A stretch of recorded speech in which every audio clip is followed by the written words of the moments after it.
Estimados y estimadas, muy buenas tardes. Les damos la bienvenida a todos los que están conectados hoy en nuestra primera actividad del reciente creado Instituto de Derecho Ambiental de la Facultad de Ciencias Jurídicas, Económicas y Administrativas de la Universidad Católica de Temuco. El instituto se crea atendiendo a la necesidad actual de una región y un Chile más sustentable, con la visión del estudio interdisciplinario e intercultural del derecho ambiental, fortaleciendo el conocimiento jurídico ambiental en nuestros estudiantes de pre y posgrado y con la clara misión de contribuir a las políticas públicas actuales.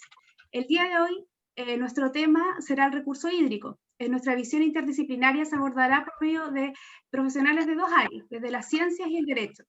Para dar las palabras de bienvenida a nuestra actividad, saludamos a nuestro decano de la Facultad de Ciencias Jurídicas, Económicas y Administrativas, don Alfredo Di Pietro. Muchas gracias, señora directora, flamante directora del instituto que acabamos de concebir en el ámbito de la Facultad de Ciencias Jurídicas, Económicas y Administrativas, dedicado al derecho ambiental, un tema que hoy en día nos preocupa a todos, nos preocupa por los efectos que está produciendo la actividad del hombre en lo que el Papa ha designado la casa de todos. Y con mucha razón, somos todos parte de esa naturaleza en la cual vivimos, en la cual crecemos, en la cual nos desarrollamos. Por esa razón, la preocupación de la facultad ha sido, en primer lugar, una preocupación ética, una preocupación que tiene que ver con el desarrollo de la persona, con el desarrollo de la sociedad en la cual vivimos. Decía un célebre escritor romano del siglo I antes de Cristo, llamado Varrón. Varrón escribió una obra muy interesante sobre la actividad en el campo. Y Varrón se preguntaba por qué muchas veces en la actividad agrícola, en la actividad industrial que desarrollan los hombres, y estamos hablando del siglo I antes de Cristo, ¿por qué se producen daños? Y él comparaba la actividad que realizan las abejas. Y dice, ved las abejas, cómo ellas se posan en las flores, recogen los mejores néctares y producen el alimento quizá más exquisito que puede producir la naturaleza, que es la miel. Y lo hacen sin dañar. Y creo que quisiera quedarme con esta idea. La idea de que se puede producir sin dañar. El mismo Varrón, en otro texto, dice, si escuchásemos a la naturaleza, dejaríamos nuestras cosas para escuchar las cosas de la naturaleza. De modo que yo creo que este es un momento de reflexión, un momento en el cual la humanidad está reflexionando sobre los grandes problemas, y uno de ellos es el problema ambiental. Por ello, la creación del Instituto de Derecho Ambiental, la creación de estos proyectos que procuran que las universidades brinden a la sociedad el mejor servicio que pueden brindar, que es el servicio científico, el que nos da el conocimiento. Esto es lo que nos puede permitir encontrar un camino para resolver los problemas de nuestro tiempo. Yo quiero agradecer, en primer lugar, a la profesora Barolisa Aguirre, que ha organizado este evento con mucho esmero, con mucha dedicación. Quiero felicitar a los disertantes invitados, quiero también felicitar a los asistentes, alumnos, académicos, todos aquellos que se han interesado por estas temáticas que son realmente fundamentales para el desarrollo de la sociedad y del país. También comentarles que en el ámbito de la Facultad de Ciencias Jurídicas, Económicas y Administrativas estamos desarrollando distintos programas, pero en especial un programa de posgrado en Derecho Ambiental, junto con la Facultad de Recursos Naturales de la Universidad. Va a ser este magíster en Derecho de los Recursos Naturales, el primer magíster interdisciplinario de todo Chile dedicado a tratar estos temas. Por eso, bueno, insisto, agradecerles una vez más la presencia y decirles que la Facultad de Ciencias Jurídicas, Económicas y Administrativas tiene las puertas abiertas para toda iniciativa que tenga por objeto trabajar en estas temáticas, trabajar en la mejora del ambiente en el cual vivimos y, en definitiva, en la sociedad, en la mejora de la sociedad. Muchísimas gracias y gracias por este espacio para poder decir estas palabras. Muchas gracias, decano. Muchas gracias también. Agradecemos a nuestra Casa de Estudio, la Universidad Católica de Temuco, que nos abre las puertas y nos invita a reflexionar sobre esta materia tan relevante e importante para nosotros como humanidad. Bueno, pero el día de hoy no tenemos que hablar nosotros, sino que tienen que exponer nuestros grandes invitados que tenemos, y para eso le damos la mayor bienvenida a Adriana Bastía y le agradecemos desde ya su buena voluntad de poder colaborar con esta actividad, porque sabemos que sus tiempos son muy acotados. Ella es oriunda de Puerto Natales, bioquímica de la Universidad Austral de Chile, doctora en ciencia en mención en Ingeniería Genética Vegetal por la Universidad de Talca. Como investigadora, además de tener diplomados en el área de la innovación en educación y emprendimiento, sus líneas de trabajo son el estrés abiótico de las plantas y el análisis de la biodiversidad de plantas nativas. Actualmente se desempeña como académica en la Universidad Autónoma de Chile. Es exdirectora de la Asociación de Redes Chilenas de Investigación y cofundadora de la Asociación de Red de Investigadoras, organización chilena la cual preside del año 2018 a la actualidad, y se dedica a visualizar a mujeres en la academia y a dar cuenta de la brecha de género existente en ella. Ha participado en procesos legislativos en ciencia, educación y equidad de género, y ha sido reconocida en estas dos consecutivamente, en el año 2019 y 2020, como una de las 100 mujeres líderes en Chile, premio entregado por el diario El Mercurio de la Organización de Mujeres Empresarias. Y además, autora del libro de divulgación y biodiversidad y plantas nativas. Muchas gracias, Adriana, por participar en esta oportunidad con nosotros. Muchísimas gracias por la invitación. Para mí es un verdadero honor estar hoy día, ¿cierto?, en el primer seminario que da este nuevo instituto del área ambiental y jurídica.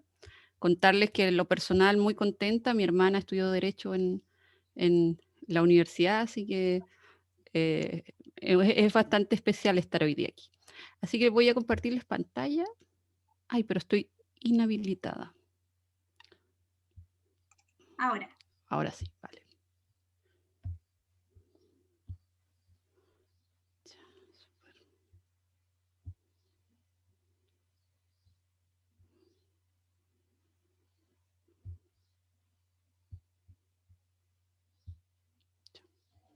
Bueno, el día de hoy les voy a exponer sobre pérdida de la biodiversidad y del recurso hídrico asociado a esta pérdida de biodiversidad. Contarles, ¿cierto? Y haciendo como una pequeña introducción y un recorrido, que a principios del siglo XX el deterioro ambiental era considerado un problema local y había mucha confianza en que el conocimiento y la tecnología serían capaces de solucionar estos problemas y estos obstáculos de tal forma que fueran resueltos. En la década del 60 y el 70, con la deforestación, la contaminación y la crisis del petróleo, comienzan a surgir un movimientos que son ambientalistas y evidencian que hay un fracaso en el sistema económico que ignoraba los costos ambientales. Y comienzan a surgir conceptos que van asociados a los servicios ambientales, a los servicios ecosistémicos, a todos esos bienes que nos otorga la naturaleza. Y esta lectura, que por un lado es más económica, de la relación entre la sociedad y la naturaleza, si bien tuvo una buena intención, ya que pretendía aclarar la importancia de los ecosistemas, en los años venideros se fue torciendo de alguna forma. ¿Ya? Hacia 1990 vemos, ¿cierto?, el modelo neoliberal y cómo se empieza a hablar del capital natural. ¿Ya? Y hay algunos investigadores que estiman el valor promedio del capital natural del planeta en 33 trillones de dólares. Entonces, pasan, ¿cierto?, a visualizar nuestra naturaleza como un monto en dinero.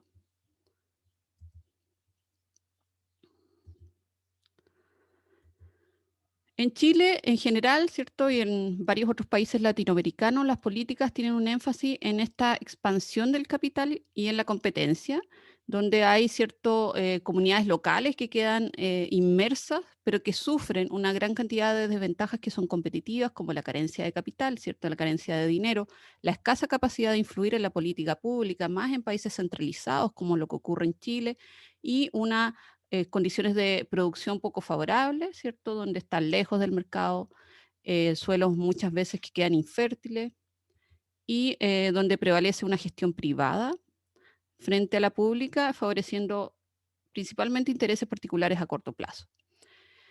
Además, ¿cierto? Vemos una organización que se va mostrando muy desigual y que no tiene en cuenta ni la salud de las personas ni el medio ambiente. Cuando hablamos de biodiversidad en términos simples, podemos hablar de distintas formas de vida y podemos hablar de 3 niveles o tipos de biodiversidad. Podemos hablar de biodiversidad de ecosistemas, entonces, por ejemplo, podemos pensar en un ecosistema costero cerca del mar, es muy diferente a un ecosistema, por ejemplo, cordillerano, cerca de la cordillera. También hay biodiversidad de especies, ¿cierto? A pesar de que todas son plantas, son distintas. No es lo mismo una palma chilena que, no sé, una araucaria o eh, u otro árbol. Y también a nivel molecular, ¿cierto? A nivel del ADN, hay una biodiversidad que es genética, que es en la que yo trabajo habitualmente en investigación. Contarles que a nivel mundial se han determinado algunos puntos calientes o lugares donde hay peligro de la biodiversidad y donde hay una alta biodiversidad. Y tenemos una zona que abarca desde Atacama hasta la región de Aysén en Chile. Y aquí está asociado principalmente al clima mediterráneo. Hay una gran biodiversidad, pero también aquí hay una gran cantidad de personas que viven. Entonces, hay una gran densidad demográfica. En Chile, esta zona contiene aproximadamente el 30% de las especies endémicas. Esto quiere decir que solamente están en esta zona del país y también el 52% de las que se encuentran a lo largo de todo el país. Entonces, la mitad de las especies endémicas que solamente están en Chile se encuentran en esta zona. Y a nivel ecosistémico, lo que podemos ver es que también todo lo que es superficies protegidas por la CONAF, ¿cierto? Por estas áreas protegidas como los parques forestales, los parques y las reservas nacionales, es menor al 5%. Aquí es lo que yo les estaba mostrando, lo que yo les decía, esta vez con un gráfico, una forma más gráfica de observarlo, donde podemos observar, ¿cierto?, que la mayor cantidad de superficie está más al sur, no en este hotspot de biodiversidad. Es además en esta zona que ya les decía, ¿cierto?, desde Atacama hasta prácticamente Aysén, donde hay una mayor cantidad de asociación o de tierras fértiles que nosotros dedicamos también a cultivos, a plantar, ¿cierto? A plantar diferentes cultivos industriales o cultivos que van asociados a nuestra alimentación y a exportación.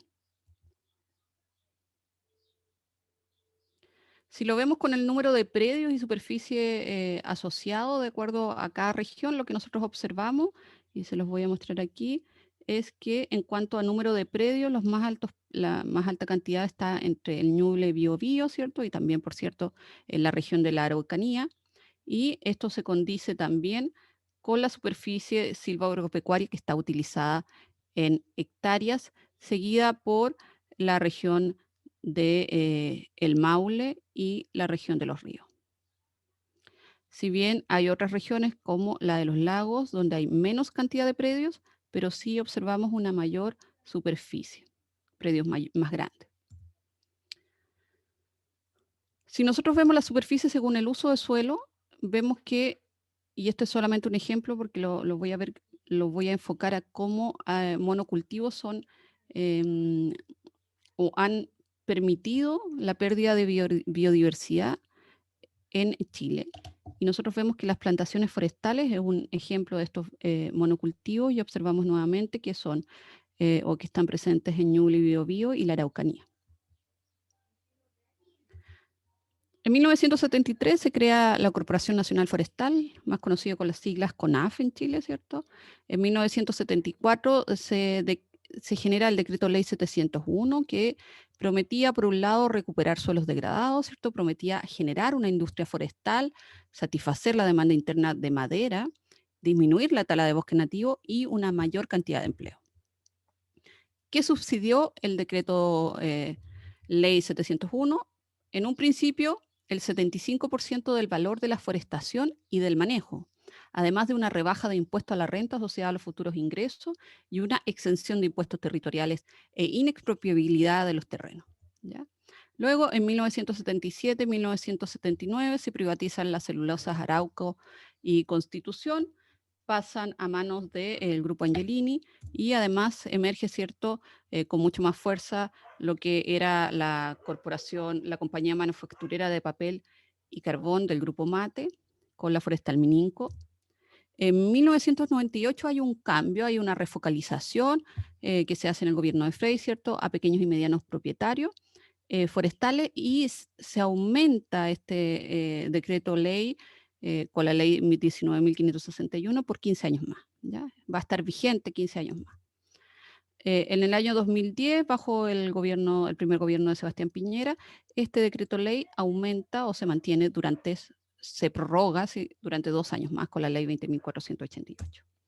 En 2012 expira la vigencia del sistema de incentivo de este decreto ley y nuevamente hay un intento con un proyecto de ley que queda con el boletín 8603-01, de aumentar, ¿cierto?, este decreto ley por 20 años, pero se entraba con más de 500 indicaciones y es un proyecto de ley que está durmiendo en el Congreso. Y el año 2015, en el mandato de Michelle Bachelet, también nuevamente se comienza a pensar en aumentar o en generar un proyecto de ley que aumente 3 años más este decreto ley 701. Sin embargo, justamente en ese año cuando surge la colusión del confort, donde las principales empresas involucradas son Arauco, son los grupos Arauco y el Grupo Mate, y el Angelini, ¿cierto?, asociados con estas dos celulosas, por lo cual se detiene y ahí está detenido. Y se estima que para el año 2017 hay 2.289 millones de hectáreas plantadas principalmente con pino y eucalipto, que es un monocultivo. No se recuperaron los suelos degradados, no se cumplió la promesa. Sí efectivamente se pudo cumplir con la demanda interna de madera. No disminuyó la tala de bosque nativo, al contrario, y tampoco hubo un aumento de empleos como era lo prometido. Entonces, lo que vemos es que en 40 años el 70% de los aportes fueron a grandes forestales, a grandes empresas. El 70% entre el 1974 y el 2014 fueron hacia ellas y solamente el 49% hacia pequeñas empresas entre el 1998 y el 2014. Este año, surge y les quise mostrar este paper que es en un Nature Sustainability, que es una publicación muy importante a nivel científico, donde muestra los impactos de todos estos subsidios sobre la cubierta forestal, sobre la captación de carbono, ¿cierto?, y la biodiversidad. Y que lo que vemos, o qué es lo que hicieron ellos, fue evaluar el impacto de los subsidios a la forestación, esta forestación a monocultivo, ¿cierto?, y estimaron un modelo econométrico de cómo cambió el suelo entre 1986 y el 2011, donde hubieron 3 escenarios posibles: uno con el decreto ley 701 como escenario de referencia; 2, sin subsidios al establecimiento forestal; y 3, donde se incluían subvenciones, pero se restringía su disponibilidad a tierras que no están cubiertas por bosque nativo, ¿ya? ¿Qué es lo que se observó y cuál fue el resultado o las conclusiones a las cuales ellos llegaron? Es que las simulaciones indicaban que con este subsidio, ¿cierto?, 701, decreto ley, se aceleró la pérdida de biodiversidad en Chile al fomentar la expansión de plantaciones en vez de bosques más biodiversos, y se perdieron 12 más menos 1 por 10 elevado a 3 hectáreas de bosques nativos, y hubo una escasa captura de carbono adicional, que era una de las promesas además. Y esto se debe a que en toda la zona sur la captación del bosque nativo por carbono es mucho más alta que lo que... pero esto es diferente en la zona central donde el bosque esclerófilo sí es capaz de capturar menos carbono, pero toda la parte sur donde hay más o donde más se llevó a cabo este decreto, no hay una mejora con respecto a la captura de carbono. Las políticas de reforestación no cumplirán con sus objetivos sobre biodiversidad y carbono si no se salvaguardan cuidadosamente la biodiversidad ya existente y las cubiertas terrestres que son ricas en carbono. ¿Cuáles son los proyectos de ley que están pendientes? Y aquí seguramente ustedes por el área conocen muchísimo más que yo. Está el proyecto de ley que crea el Servicio de Biodiversidad y Áreas Protegidas y el Sistema Nacional de Áreas Protegidas, que está en segundo trámite constitucional en la Cámara de Diputados. Y también está el proyecto de ley que crea el Servicio Nacional Forestal y que modifica la Ley General del Urbanismo y Construcciones, que también está en segundo trámite constitucional en el Senado. Son dos proyectos de ley que no son lo mismo y algunas veces pudiesen verse un poco contradictorios. También este año, cierto, ha sido noticia el cómo Chile, por un lado, gobiernos anteriores, cierto, estuvieron promulgando la generación de este acuerdo de Escazú. Sin embargo, no fue firmado por el actual gobierno de Chile, y el acuerdo de Escazú, para quienes no lo conocen, era un acuerdo vinculante y regional para América Latina y el Caribe, que busca de alguna forma lo que hoy se llama democracia, justicia ambiental, ¿ya? Donde también había más participación, acceso a la información y protección también a quienes velan o son activistas por los temas medioambientales. Cuando pensamos sobre recursos hídricos, y aquí sin duda ustedes conocen mucho más que yo en estos aspectos, hablamos del Código de Aguas de 1981, que tuvo alguna modificación y reforma en el 2005, tratando de mejorarla, ¿cierto? Y sabemos, ¿cierto?, que el manejo de recursos hídricos en Chile se reparte en el sector privado y que proporciona la inversión para la infraestructura y la distribución, y hay organismos públicos que en teoría van a supervisar y regular esto, mientras se mantienen los registros y emiten derechos sobre el agua. Si nosotros vemos cómo es la distribución del consumo total de agua nacional, vemos que en verde vamos a ver principalmente aguas que corresponden a aguas lluvia, y en azul vamos a ver principalmente aguas que corresponden a captación superficial y subterránea. Entonces observamos que la mayor distribución del consumo es el área forestal y luego el área agrícola, haciendo esta diferencia, ¿cierto? Cuando solamente vemos la distribución del consumo de agua superficial y subterránea, observamos, ¿cierto?, también, por supuesto, la gran cantidad, o se hace mucho más evidente el porcentaje que va hacia agricultura, y también vemos el área más pecuaria, industrial, la generación eléctrica, el área minera y lo que es para consumo, agua potable y saneamiento, de solamente un 6,3%.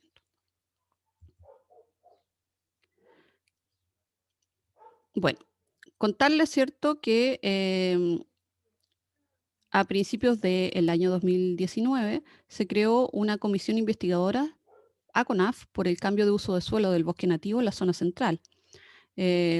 Situación que fue iniciada por la diputada Alejandra Sepúlveda de la sexta región. Y lo que nosotros observamos en marzo de este año es que la Contraloría declaró ilegales los planes de manejo de tala de bosque nativo con fines agrícolas desde el 2008, que fueron aprobados por la CONAF. Hace poco, de hecho, durante esta semana, la Corte de Apelaciones confirmó la validez de dictamen de Contraloría que prohíbe la sustitución de bosque nativo por las plantaciones agrícolas, y hace aproximadamente 3 días se rechazó el recurso de protección de la Sociedad Nacional de Agricultura, que buscaba mantener, ¿cierto?, de alguna forma sustituyendo bosque nativo para llevarlo a lo que es agricultura. Y esto lo digo, ¿y por qué lo relaciono con agua? Porque muchas veces las plantas nativas están adaptadas a vivir con ciertas cantidades de agua en cierto suelo. Ellas están adaptadas al clima de la región en la cual están. Sin embargo, cuando nosotros plantamos en la ladera de los cerros paltos, como es lo que se ha visto en las zonas de Las Cabras y Lolol actualmente en la sexta región, y lo que también lamentablemente, ¿cierto?, ya vimos en Petorca. Lo que sucede es que hay un gran consumo de agua por estas plantas que son comerciales, por lo tanto el recurso hídrico eh, que no debió haber sido utilizado necesariamente mal utilizado cuando hayan plantas nativas, tiene mucho más impacto, se gasta mucho más agua para el cultivo de plantas comerciales. ¿A qué nos enfrentamos? Sin duda nos enfrentamos a una serie de complicaciones y de crisis climáticas y de crisis sociales, ¿cierto? Que nosotros hemos visto en el país. Crisis que tienen que ver con la biodiversidad, por cierto.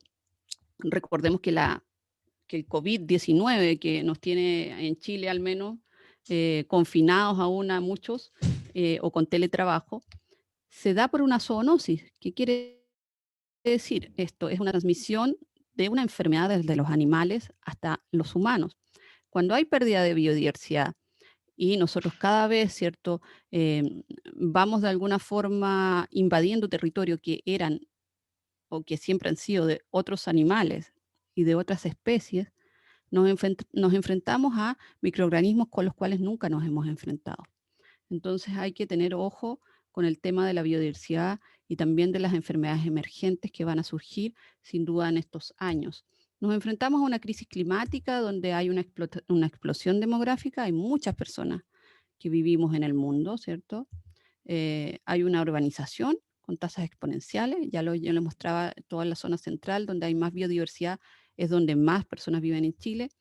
Hay una destrucción de los bosques tropicales que se consideran, ¿cierto?, el pulmón del planeta Tierra. Hay una extinción de la biodiversidad donde no solamente se pierde una planta, sino se pierde una especie, un animal, sino también se pierde todo lo que está asociado a ella. Recordemos que el ecosistema está interrelacionado de tal forma que haya un eslabón menos implica sin duda una pérdida completa de una cadena y se pierde una especie que nosotros nunca supimos y nunca estudiamos, no supimos si pudo haber sido o que hayan tenido algún compuesto que nos hubiera servido para alguna enfermedad, por ejemplo. Y también tenemos desertificación de superficie. El cambio climático hace que haya menos agua en ciertos sectores. Y la contaminación de atmósfera y de las aguas es evidente, ¿cierto? Y la generación de todas estas zonas de sacrificio, como lo que vemos en Quinteros y Puchoncaví, es un ejemplo de cómo la contaminación de la atmósfera y de las aguas es capaz de perjudicar la vida de las personas. Ahora, ¿cómo lo enfrentamos? ¿Cómo generamos de alguna forma soluciones a esto?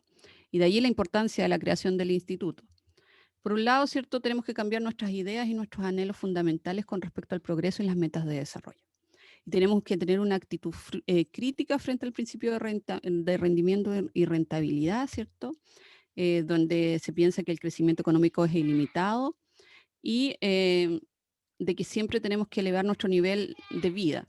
El modelo económico ha sido una de las discusiones y las más críticas, perdón, la, el modelo económico ha sido una de las principales críticas que actualmente tiene, ¿cierto? Y que se surge con esto de la nueva constitución, con lo de escribir una nueva constitución y cambiar el modelo de desarrollo a un modelo de desarrollo que sea más amigable con el medio ambiente, porque el actual modelo de desarrollo ha sido incapaz de generar y de cuidar la naturaleza, al contrario, ha depredado los recursos naturales de tal forma que lo que nosotros estamos exportando, ¿cierto?, no tiene un valor agregado. De allí la importancia también de que haya mayores presupuestos en ciencia y tecnología para generar un valor agregado a nuestros recursos naturales y mejorar nuestro sistema de recursos. De alguna forma, reencaminar la economía mundial por el sendero del desarrollo sustentable es importante. Y tenemos una ventana de oportunidad y la ventana de oportunidad es sin duda este proceso constituyente para evaluar distintos puntos que tienen que ver con el área medioambiental, como la justicia medioambiental, como los principios, ¿cierto?, de justicia intergeneracional, o sea, pensar en qué es lo que le vamos a dejar a las personas que vienen, al resto de las personas. Y una serie de principios asociados al cuidado de la naturaleza que sin duda van a ser discutidos en este proceso constituyente, o que debiesen serlo al menos. Contarles también que en octubre publiqué un libro que se llama Biodiversidad y Plantas Nativas de Chile, que está disponible en el centro, y esta es como ya el comercial, que está disponible en el Centro de Comunicaciones de la Ciencia de la Universidad Autónoma de Chile, asociado a un juego de memorices de plantas nativas del norte, del centro, del sur y de la Patagonia chilena. Así que muy invitadas e invitados a que puedan descargar este libro, que está gratuito y que está disponible para que ustedes puedan leerlo, disfrutarlo, y además disfrutar de todas las imágenes que son ilustraciones de Patricio Rojo y que están muy, muy, muy bellas. Eso, muchísimas gracias.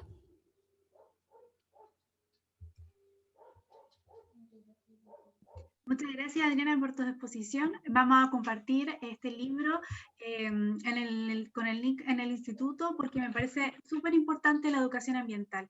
Y con ilustraciones así, desde los más pequeños podemos ir introduciendo lo que es el cambio de la mentalidad en el resguardo y la conservación de los recursos naturales. Así que es un gran aporte para que todos en familia además podamos verlo y compartir. Qué importante lo que tú nos planteas de este nuevo desafío y oportunidad que tenemos en nuestra reforma constitucional. Bueno, ahí Matilde igual nos va a contar qué pasó en Uruguay el año 2004, cuando se generó esta reforma, y cuáles fueron los beneficios que trajo esto a la conservación y al recurso hídrico, y sobre todo al manejo de cuencas en ese país. Así que es importante tener presente que para poder conservar el medio ambiente tenemos que hacer un cambio y un giro en nuestro modelo económico. Así que muchas gracias, porque además el tenerte y tu gran exposición el día de hoy reafirma nuestro compromiso como instituto de que lo que decíamos al inicio, el derecho ambiental es interdisciplinario. Para poder estudiar el derecho ambiental tenemos que irnos hacia la ciencia. Esta es una de las áreas del derecho donde los abogados no nos bastamos a sí mismos. Así que muchas gracias, Adriana, por tus palabras. Bueno, y ahora corresponde el turno a Alejandro Fernández. Él es abogado, magíster en Ciencias Políticas de la Pontificia Universidad Católica de Chile. Además es máster en Derechos Humanos de la Universidad de Edimburgo, Escocia. Ha trabajado como asesor parlamentario en el Congreso y como asesor y abogado en la División de Educación Superior del Ministerio de Educación, y como asesor jurídico además de la Universidad Católica de Temuco.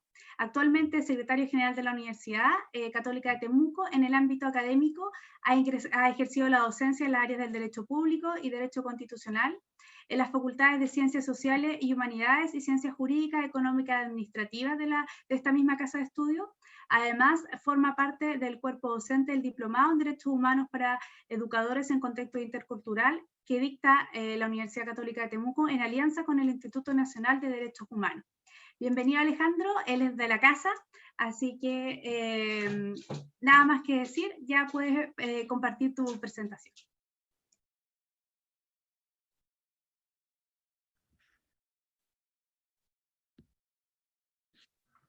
Bien, ¿se ve correcto? Se ve súper bien. Ya, gracias. Muchas gracias por la presentación, Barolisa. Yo, antes de comenzar con mi presentación, como autoridad de la Universidad Católica de Temuco, como secretario general, no puedo dejar de aplaudir esta iniciativa de creación del Instituto de Derecho Ambiental, particularmente porque dan el clavo con potenciar aquellas áreas en las que tenemos ventajas comparativas y un potencial de desarrollo único por las características del entorno en que está enclavada la institución. Además, como comentaba el decano, tiene contempladas actividades, incluso un posgrado interdisciplinario en conjunto con la Facultad de Recursos Naturales, así que por eso como doble mérito y por eso felicitaciones, y cuenten en el instituto con todo el apoyo institucional para seguir adelante. Pero bien, vamos con lo que es propiamente esta presentación, buscando si es que hay una relación entre entre el derecho ambiental y los derechos humanos. Lo primero, a modo bien general, y como nuestro público no son todos del área jurídica, voy a tratar de usar un vocabulario lo más neutral desde ese punto de vista, lo más neutral posible. Vamos a hacer un panorama general sobre lo que son los derechos humanos, para situar la presentación sobre derechos humanos y medio ambiente. Mucho se ha dicho sobre la naturaleza de los derechos humanos, su origen, ya sea que emanan de la dignidad de las personas o que son un mero producto de la creación convencional a través de tratados internacionales o de las leyes de cada Estado.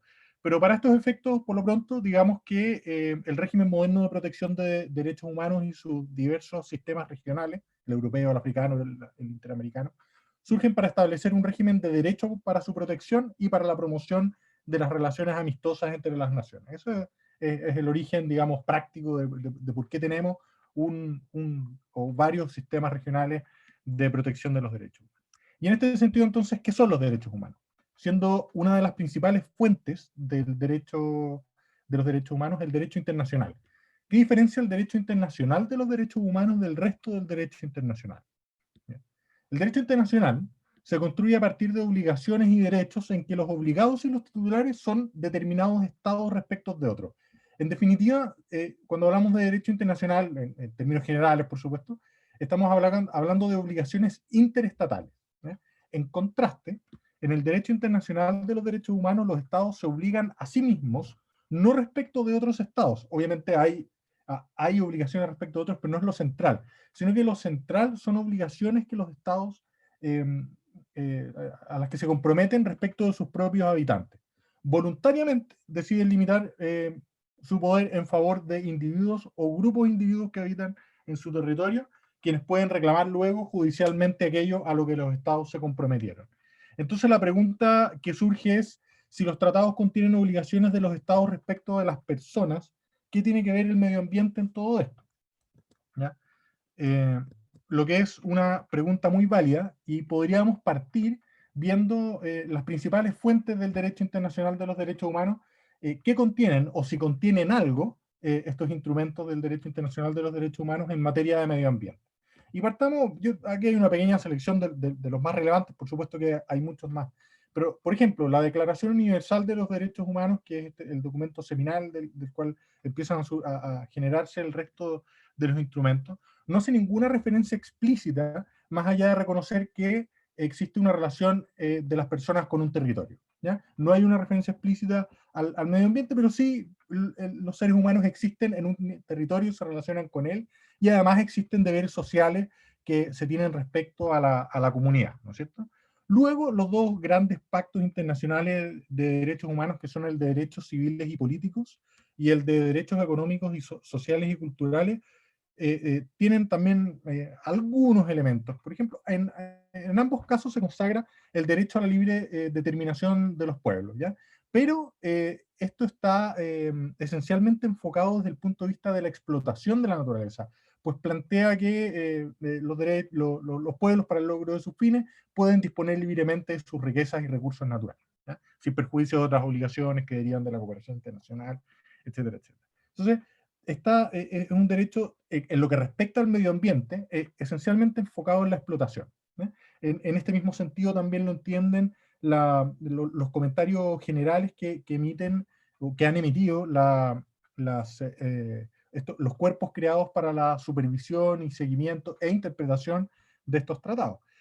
El Pacto Internacional de Derechos Económicos, Sociales y Culturales, adicional al derecho a la libre determinación de los pueblos, contempla en su artículo 12, y relacionado al derecho de todas las personas al disfrute más alto posible de un nivel de salud física y mental, indica que algunas de las medidas para asegurarlo son el mejoramiento en todos sus aspectos de la higiene, del trabajo y del medio ambiente. Entonces aquí tenemos una primera aparición bastante, podríamos decir, tímida respecto del texto, pero sin perjuicio de lo cual el Comité de Derechos Económicos y Sociales, este cuerpo creado para el seguimiento, la supervisión del cumplimiento del tratado, ha emitido dos comentarios generales bastante importantes, número 14 y el número 15, si la memoria no me falla, el número 15, El primero de los cuales desarrolla la idea considerando que para cumplir esta obligación de asegurar el nivel más alto de salud física y mental, ¿no es cierto?, se deben tener en consideración factores determinantes para alcanzarlo, ¿no?, como son obviamente la prevención y la reducción de la exposición a la población a sustancias nocivas. Esto porque obviamente, y como vamos a ir viendo a lo largo de la exposición, la afectación del medio ambiente redunda directa o indirectamente en la salud de los seres humanos. Y hay otro en particular que puede ser de especial interés para el estudio de este Instituto de Derecho Ambiental, que es el comentario general número 15, en relación al derecho al agua, ¿ya? Donde, ya que se establece como factores importantes para alcanzar estos niveles de salud física y mental, el acceso a agua limpia, al agua potable, ¿ya?, derechos que se desprenden de estos artículos y que se desarrollan a través de este comentario general, que absolutamente recomiendo como una de las actividades que tener en consideración el instituto, si es que decide tener también los derechos humanos como una de sus líneas de desarrollo. Y ya llegando a nuestro sistema regional de protección de los derechos humanos, la Convención Americana sobre los Derechos Humanos, que hace nacer el Sistema Interamericano de Protección de los Derechos Humanos, no contiene ninguna mención al medio ambiente en su texto, ninguna, cero, ¿ya? Sin embargo, no todos son tan malas noticias. En el año 1988 se acordó un protocolo adicional en materia de derechos económicos, sociales y culturales, conocido como el Pacto de San Salvador. La convención también la pueden, quienes no la conozcan por este nombre formal, también conocida como el Pacto de San José de Costa Rica. Este protocolo adicional, como diríamos un anexo al tratado, es el Pacto de San Salvador, que en su artículo 11 consagra el derecho a vivir en un medio ambiente sano y la obligación de los estados de preservar, proteger y mejorar el medio ambiente. Ahora, la mala noticia es que si bien Chile lo firmó el año 2001, su ratificación por parte del Congreso está pendiente desde enero del año 2006. Una vez que ingresó al Congreso, 2 meses se demoró solamente el trámite en la Cámara de Diputados, y sin embargo en el Senado lleva 14 años esperando su aprobación para poder considerar a Chile un Estado parte en este tratado. Estuvo prácticamente 10 años sin movimiento. Recién, luego del estallido social del año pasado, la Comisión de Relaciones Exteriores lo aprobó en general, y ahí está sin ningún movimiento desde el año pasado. Y somos parte, junto a un pequeño grupo de países del Sistema Interamericano de Derechos Humanos, que no ha aprobado este protocolo: Barbados, Dominica, Granada, Haití, Jamaica, República Dominicana, Venezuela y Chile. Entonces, nosotros vamos viendo qué relación hay entre los derechos humanos y el desarrollo del derecho ambiental. No vamos encontrando mucho, al menos en lo que respecta a nuestro país, si es que no empezamos a recurrir a instrumentos interpretativos de los tratados, ¿ya? Afortunadamente, en noviembre del año 2017, la Corte Interamericana de Derechos Humanos, que es el cuerpo creado a partir de la Convención, emite una opinión consultiva sobre medio ambiente y derechos humanos a raíz de una consulta realizada por Colombia sobre las obligaciones estatales en relación con el medio ambiente que se desprendieran de derechos que sí están consagrados en la Convención Americana: el derecho a la vida y el derecho a la integridad personal. Entonces, en definitiva, Colombia dice: mira, a propósito de ciertos proyectos que se están desarrollando en el Mar Caribe, y hay se involucra las acciones que cualquiera de los estados que acceden a ese mar territorial, a ese mar, desarrollen proyectos que van a tener consecuencias en el medio ambiente de los demás países. Colombia dice: bien, no hay derechos explícitos de medio ambiente para que sean válidos para todos los países del sistema interamericano, pero hay 2 derechos que sí todos nosotros somos parte, que sí nos comprometimos, que son el derecho a la vida, el derecho a la integridad personal. Entonces, ¿qué obligaciones respecto del medio ambiente, le pregunta a la Corte, qué obligaciones del medio ambiente se desprenden de estos derechos? Entonces, el documento que emite la Corte interpreta el tratado, nos entrega un marco muy interesante de trabajo en la materia, ¿ya? Es muy relevante también porque la misma Corte ha estimado que el control de convencionalidad que tienen que realizar los diversos órganos del Estado, típicamente los judiciales, cuando tienen que tomar alguna decisión, no solamente referirse al derecho interno, sino a lo que está comprometido por los países de los tratados internacionales, particularmente los tratados internacionales de derechos humanos, tiene que ser tomado en cuenta por estos órganos estatales de decisiones y considerarse también lo resuelto por la Corte en virtud de su competencia contenciosa cuando resuelve litigios, demandas entre países, cuando se demanda a los países, sino que también en aquello que ha señalado en el ejercicio de su competencia consultiva, como es este caso. Entonces lo que nos está diciendo la Corte es, mira, aquí yo les voy a dar una opinión, cuáles son las obligaciones estatales que se desprenden de estos dos derechos humanos, que el derecho a la vida y la integridad personal, y además usted considera esta interpretación como parte de los elementos a considerar cuando al interior de sus países tome decisiones. Y bueno, vamos a qué es lo que nos dice la Corte en esta materia. Primero toma como base interpretativa, entre otros, pero dos elementos principales, obviamente la protección a los derechos fundamentales de los seres humanos, que es por cierto el objeto y el fin de la Convención, y además toma en cuenta, como no lo tiene dentro de sus propios cuerpos normativos de derechos humanos, el extenso desarrollo que ya tiene el derecho internacional ambiental, ¿ya? Que debe ser obviamente considerado para efectos de interpretar las obligaciones en materia de derechos humanos en relación a la protección del medio ambiente, ¿ya?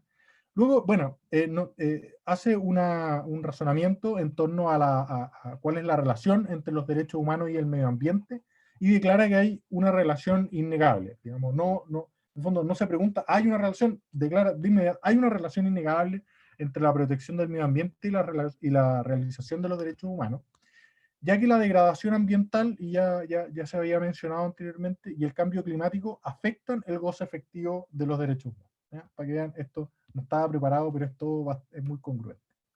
Particular importancia tiene la protección del medio ambiente y el goce de los derechos territoriales por parte de pueblos indígenas y tribales, ya que la protección de la propiedad colectiva está íntimamente relacionada a la protección y al acceso a los recursos naturales de sus territorios, que es lo que les comentaba recién a propósito del derecho a la libre determinación de los pueblos consagrados en los pactos internacionales de derechos civiles y políticos y el de derechos económicos, sociales y culturales, ¿ya?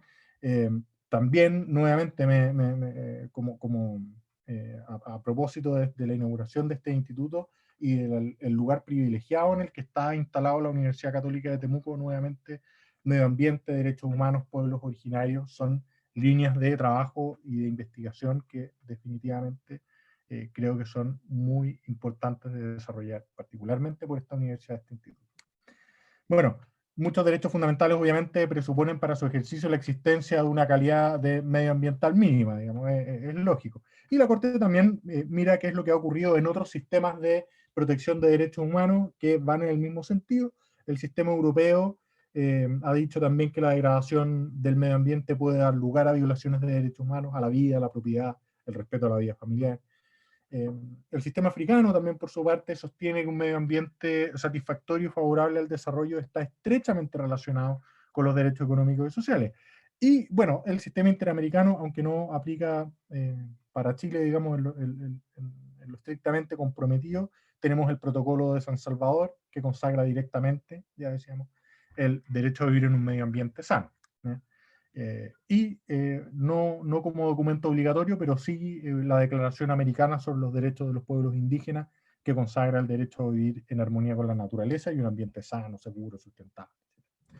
También se da cuenta la Corte que existen diversos instrumentos internacionales que, si bien, como decía, tal vez no obligatorio, una serie de declaraciones que empiezan a desarrollar esta relación entre el medio ambiente o el derecho medioambiental, el derecho internacional ambiental y los derechos humanos, como son la Declaración de Estocolmo sobre un medio ambiente sobre el medio ambiente humano, la Declaración de Río sobre medio ambiente y desarrollo, la Declaración de Johannesburgo sobre el desarrollo sostenible y, por cierto, la muy relevante Agenda de 2030 para el desarrollo sostenible de la Asamblea General de las Naciones Unidas, que relaciona a los derechos humanos con las tres dimensiones del desarrollo sostenible, tanto en la económica como en la social y en la ambiental, ¿ya? En definitiva, además de existir como derecho autónomo, del que no nos hemos querido comprometer, el derecho a vivir en un medio ambiente libre de contaminación está íntimamente relacionado con otros derechos humanos. bueno, vamos aterrizando entonces cuál es el alcance de esta relación la protección de la vida y la integridad con la protección del medio ambiente, ¿ya? Dice, la Corte considera que, bueno, ya lo mencionábamos, que es evidente que el derecho a la vida es fundamental para la realización de los demás derechos. Es una obviedad, ¿no es cierto?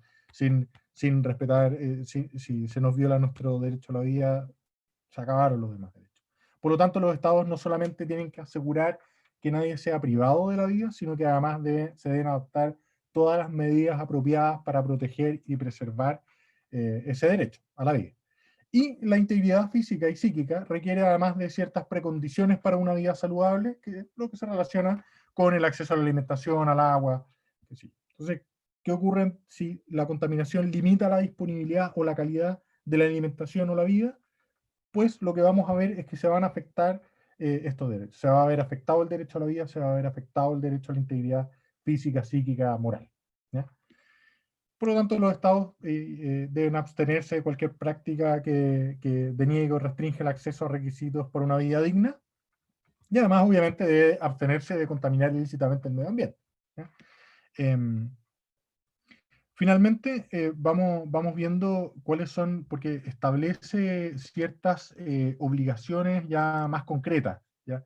No solamente cuál es la relación, cuál es el alcance de estos derechos, digamos, ya. La pregunta concreta es, ¿qué obligaciones de los estados se derivan directamente de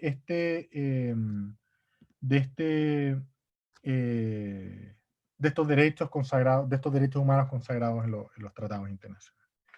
Entonces, para asegurar estos derechos, los estados tienen que actuar con la debida diligencia en orden a lograr el resguardo de la vida y la integridad física, ¿ya? Lo que significa adoptar todas las medidas apropiadas tendientes a lograr la plena efectividad de los derechos y organizar las estructuras a través de las cuales se manifiesta el ejercicio de poder público, de manera tal que sean capaces de asegurar jurídicamente el libre y pleno ejercicio de los derechos humanos, en este caso la vida y la integridad física. En concreto, ¿qué significa? ¿Cómo se hace esto? ¿Cómo aseguramos, cómo, por ejemplo, un país como Chile que no es parte, que no ha ratificado el protocolo de San Salvador, que consagra directamente el derecho a vivir en un medio ambiente libre de contaminación, un medio ambiente sano? ¿Qué obligaciones dice la Corte que sí tiene un país como el nuestro respecto del medio ambiente en relación a la protección de estos derechos? Y establece una serie de obligaciones de las que se van desprendiendo otras más y se va haciendo un desarrollo, ¿no es cierto? En primer lugar está la obligación de prevención, que en su sentido más obvio se trata de prevenir las violaciones a los derechos humanos, lo que incluye la promoción de su salvaguarda y si ocurre alguna violación, que se investiguen y que esa investigación, en caso de encontrar responsables, pueda acarrear sanciones.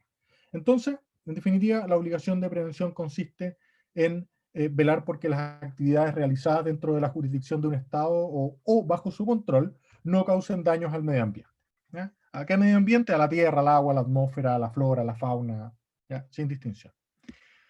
Ahora, ¿con qué medidas se adoptan para cumplir con este principio de prevención?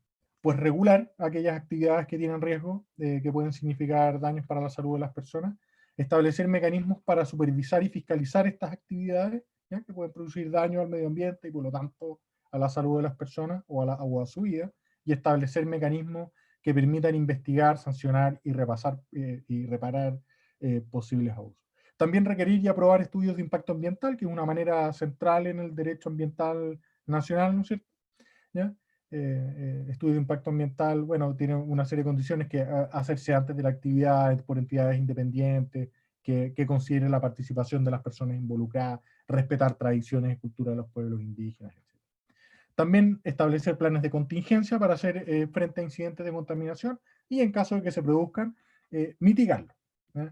Aquí sí me voy a poner una breve nota en un lenguaje más jurídico. La Corte considera que esta obligación de prevenir se trata de una obligación de medios, no de resultados, ya que no se viola por parte del Estado los derechos humanos por el solo hecho de existir un hecho que viole derechos, sino que se debe examinar si el Estado en cuestión faltó negligentemente a su obligación de prevenir con todos estos elementos que hemos mencionado: regular, supervisar, exigir estudios de impacto ambiental, planes de contingencia, si es que hubo mitigación o no. También establece que debe haber una observancia al principio de precaución referido a medidas que se tienen que adoptar en casos donde no existe una certeza científica sobre el impacto que puede tener una actividad en el medio ambiente. Básicamente, y si se me permite un lenguaje más coloquial, recurrir al viejo y confiable adagio de ante la duda abstenerse, ¿no es cierto? También observar la obligación de cooperación, que esto dice muy específica relación con el tema de la consulta que les contaba,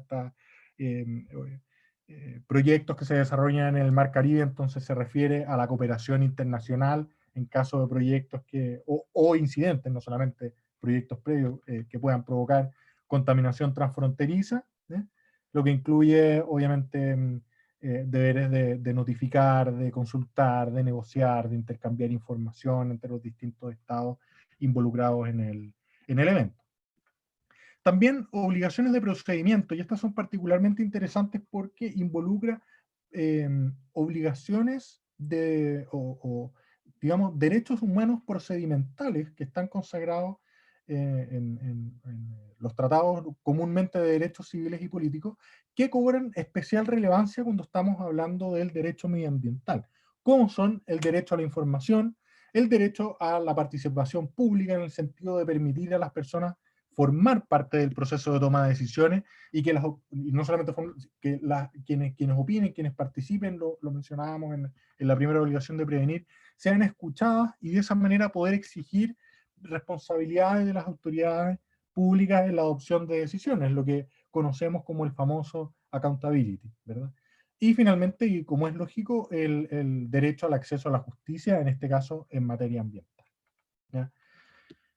Bueno, ¿qué es lo que he querido hacer con esta exposición referida a estas fuentes del derecho internacional de los derechos humanos que nos dan algunas luces de cuál es su relación con el derecho medioambiental? Primero, contestar a la pregunta de si hay una relación entre los derechos humanos y el derecho ambiental. Rotundamente, sí, ¿ya?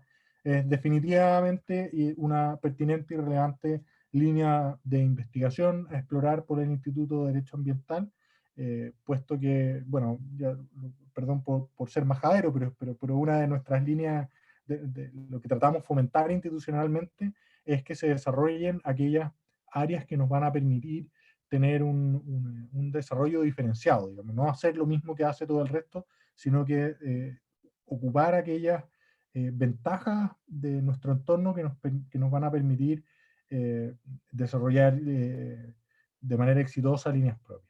Entonces, yo lo que espero que esta escueta presentación planteada en términos generales sobre uno de los aspectos relevantes de los derechos humanos y el derecho ambiental sirva de alguna manera como un aperitivo para una enormidad de temas en que el derecho ambiental se topa con los derechos humanos y que requieren, por supuesto, un mayor estudio, mayor desarrollo, como los que mencioné quizás al pasar en la presentación, como el derecho humano al agua o o la relación entre los derechos de los pueblos indígenas y tribales con el medio ambiente.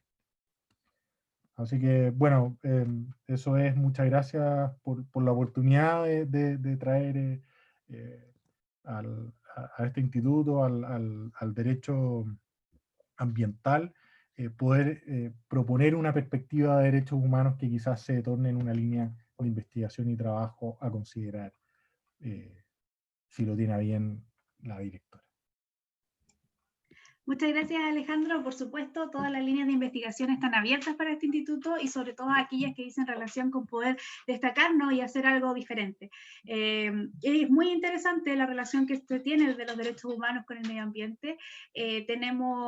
Continuando con nuestro contexto histórico actual en Chile, tenemos una gran oportunidad de consolidar los derechos ambientales en nuestra nueva constitución. Es importante relevar el tema, es importante tenerlos presentes porque no es una temática que debe ir de por sí. Entonces, como ciudadanía ciudadanía tenemos la obligación de empoderarnos de nuestros derechos ambientales y exigirlos que se queden consagrados en nuestra nueva Constitución.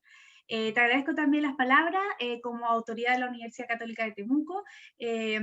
Muchas gracias, estamos muy contentos como instituto de poder tener a la Casa de Estudio como nuestra guía y nuestra fuente de inspiración, y contarles además a todos los que nos están viendo, como lo dijo también el decano en sus palabras de bienvenida, la Facultad de Ciencias Jurídicas, Económicas y Administrativas se encuentra en una alianza constante y sólida con la Facultad de Recursos Naturales para el estudio del derecho ambiental, así que en ese mismo contexto las postulaciones para nuestra cuarta versión del postítulo en Derecho Ambiental ya se encuentran abiertas para ingresar el año 2021, como lo decían también, es el único postítulo en Derecho Ambiental en Chile dictado por bifacultades, lo que hace el estudio interdisciplinario una fuente enriquecedora para todos nuestros estudiantes. Y además, adelantando como novedad, en diciembre ya podremos a lo mejor adelantar más novedades respecto de esta misma línea de investigación en la universidad. Ahora, nuestra invitada, Matilde Saravia, ella es abogada de la Universidad de la República de Uruguay, se tituló como doctora en Derecho y Ciencias Sociales, además es magíster en Ordenamiento Territorial y Desarrollo Urbano de la Facultad de Arquitectura de la Universidad de la República de Uruguay, es profesora de la Cátedra de Ordenamiento Territorial y Planificación de la Facultad de Ingeniería de la misma Casa de Estudio. Se ha especializado en temáticas relacionadas a ordenamiento territorial, gestión integrada de recursos hídricos, vivienda y medio ambiente, participando en calidad de ponente en diversos seminarios nacionales e internacionales. En el sector público se ha desempeñado como consultora en diferentes proyectos de ordenamiento territorial, descentralización territorial, cambio climático y medio ambiente. Desde el año 2013 a la fecha detenta el cargo de consultora especialista en ordenamiento territorial y gestión integrada de los recursos hídricos en la Dirección Nacional de Aguas del Ministerio del Ambiente del Uruguay. Ha realizado publicaciones a nivel nacional e internacional en temas relativos al desarrollo sustentable y el ordenamiento territorial. Matilde, te damos la bienvenida. Muchas gracias por querer participar en nuestra primera actividad como instituto. Siempre es bueno ver cómo lo hacen nuestros países hermanos, así que te agradecemos una vez más el poder participar y estar esta tarde con nosotros. Bueno, Barolisa, muchas gracias. Muchas gracias por la invitación y bueno, y gracias a Alejandro y Adriana por las ponencias. Y bueno, me ponen en un compromiso, porque bueno, nada, las ponencias que me antecedieron estuvieron muy buenas, de muy buen nivel. Así que espero que les sea de interés lo que vamos a hablar hoy. A ver. Ahí está. Un poco la convocatoria de hoy era hablar cómo Uruguay, cómo nuestro país organizó la gestión de cuencas, cómo está funcionando la gestión de cuencas, cómo se organiza y cómo funciona la gestión de cuencas en la República Oriental del Uruguay.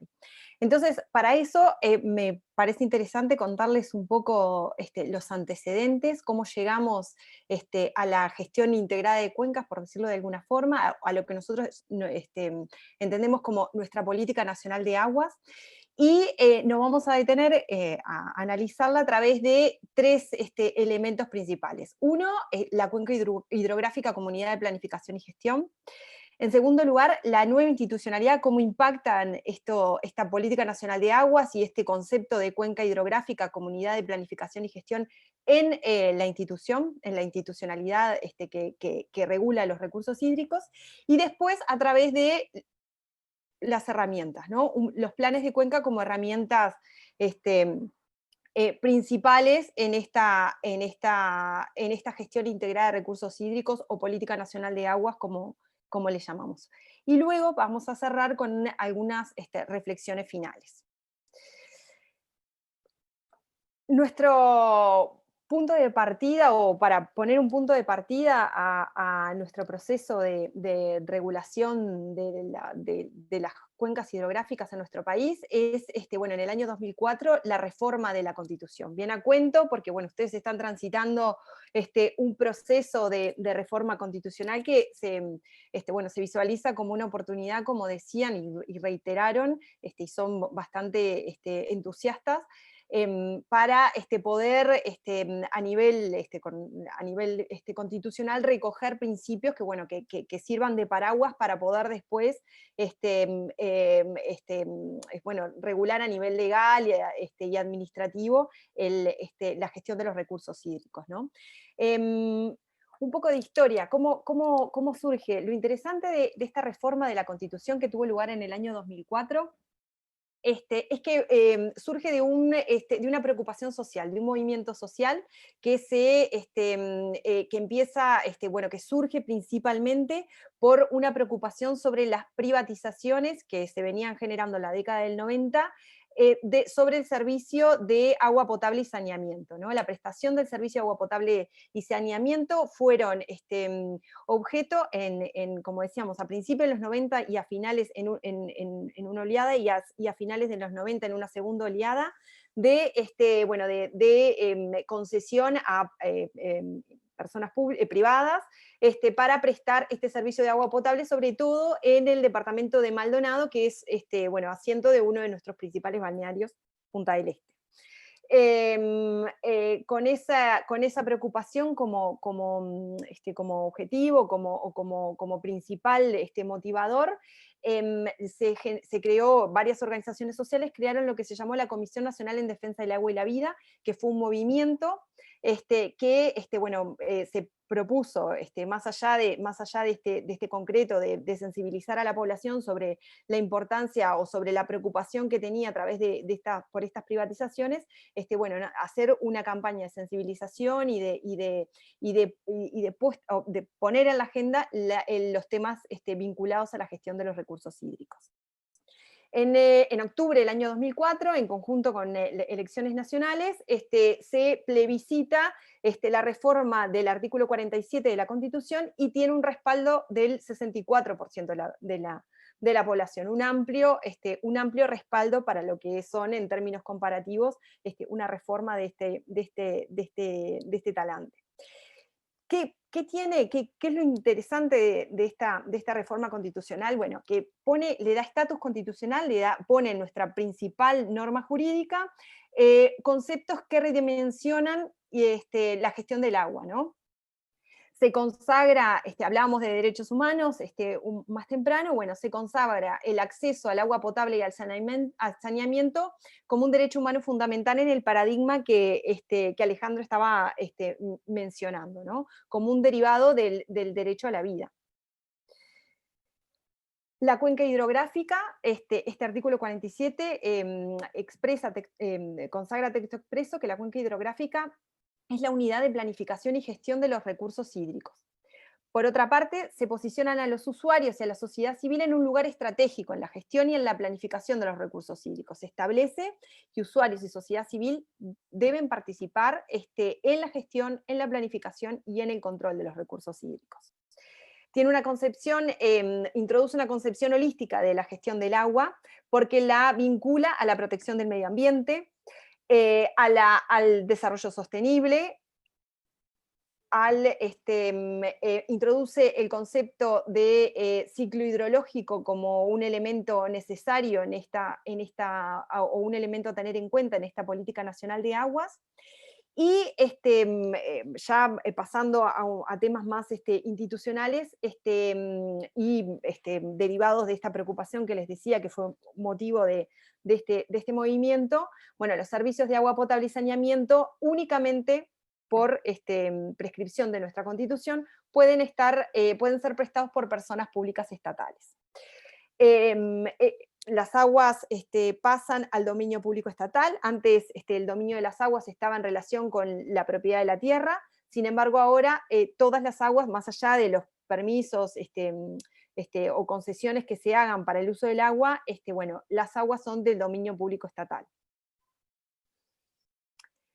Cuando hablamos de cuenca hidrográfica como unidad de gestión, que era uno de los temas, de los primeros temas que nos proponíamos abordar, bueno, esta propuesta que trae la Política Nacional de Aguas trasciende la gestión de los recursos hídricos y establece que la cuenca hidrográfica debe ser también unidad de referencia, unidad de gestión para las políticas de descentralización, ordenamiento territorial y desarrollo sostenible.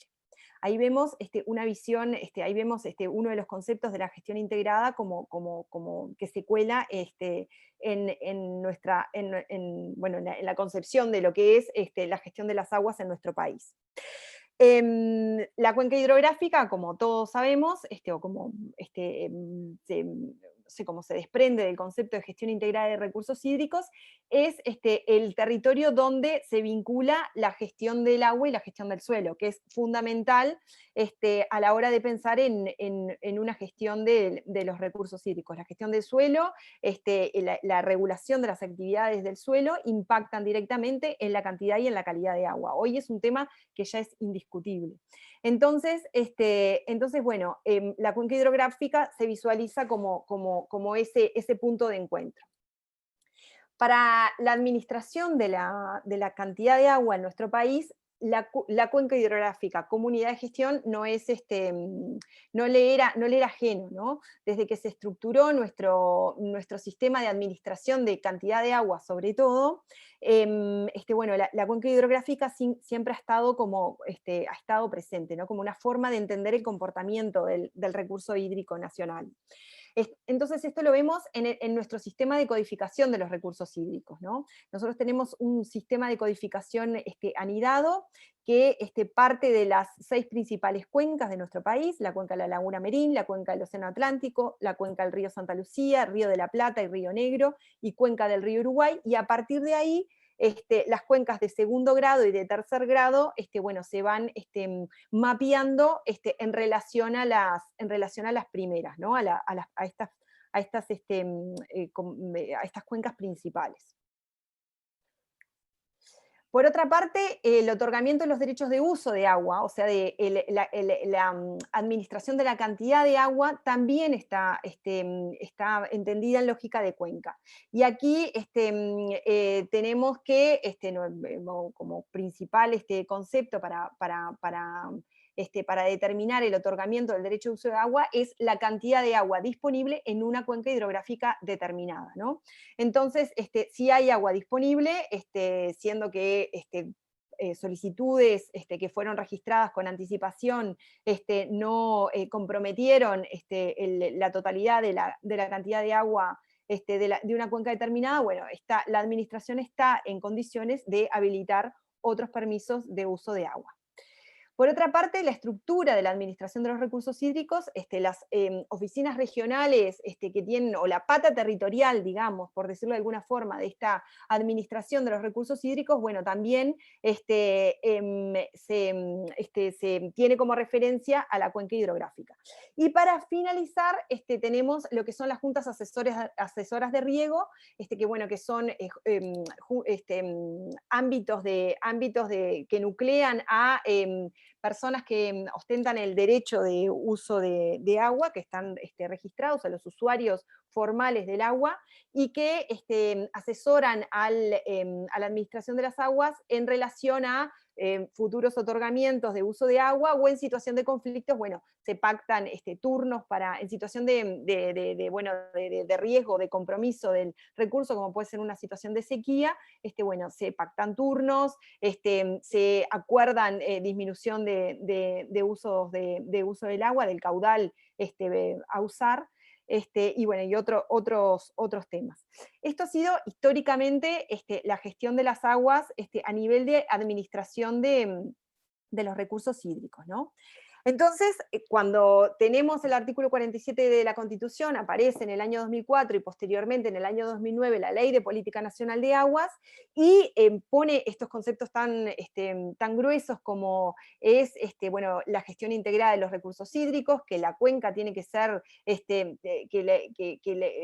la mirada debe ser transdisciplinaria, transversal, transsectorial, que bueno, nada, las políticas de derecho sostenible, de ordenamiento territorial deben estar, y de aguas deben estar fuertemente coordinadas. Bueno, se produce un desafío a nivel institucional y a nivel del resto de los actores vinculados a los recursos hídricos, de cómo organizarse para poder absorber estos conceptos, ¿no? Otro de los temas interesantes que hacen a la cuenca hidrográfica es que, bueno, que a nivel de la Constitución y de la Ley de Política Nacional de Aguas también, el abastecimiento de agua potable para las poblaciones es considerada la prioridad del uso del recurso hídrico, ¿no? Y el resto de los usos serán establecidos en función del agua disponible o de la lógica de comportamiento de las cuencas hidrográficas y acuíferos. Como les decía, para la administración de las aguas en nuestro país, el concepto de cuenca hidrográfica comunidad de gestión no resultó un desafío, sino resultó, bueno, un ajuste o dar un paso más hacia la gestión integrada de recursos hídricos. Sin embargo, para otras disciplinas, como puede ser el ordenamiento territorial o bueno, el medio ambiente, que tenía como objeto de regulación, objetos de gestión, piezas territoriales que no necesariamente estaban vinculados al comportamiento del agua, a una cuenca hidrográfica, podría ser perfectamente un área, el monte nativo, un área protegida. El ordenamiento territorial en nuestro país tiene un componente urbano muy importante. Bueno, estos conceptos se presentaban como un gran desafío, ¿no? Incluso en nuestro país, la Ley de Política Nacional de Aguas sale en simultáneo con la Ley de Ordenamiento Territorial. Sin embargo, bueno, tienen una génesis distinta.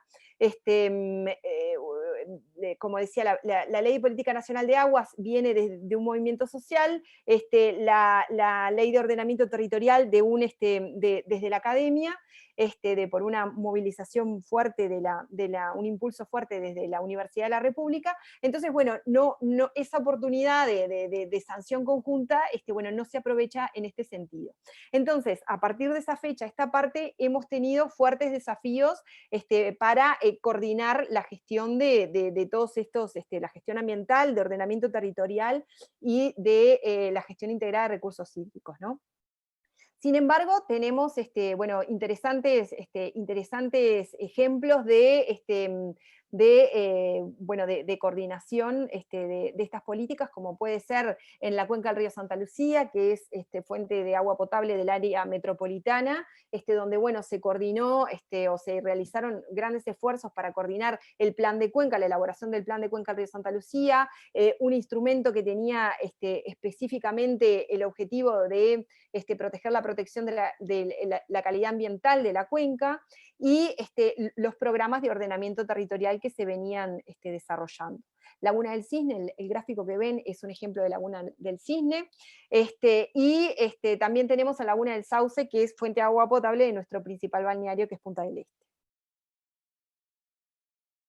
Entonces, a modo de síntesis, hemos avanzado en esa coordinación, y la cuenca hidrográfica, comunidad de planificación y gestión, bueno, se ha empezado a tomar como referencia para otro tipo de políticas. Del punto de vista institucional, bueno, del punto de vista institucional tenemos esta necesidad de coordinar políticas, o de coordinar los actores que están vinculados a los recursos hídricos a distinta escala. Bueno,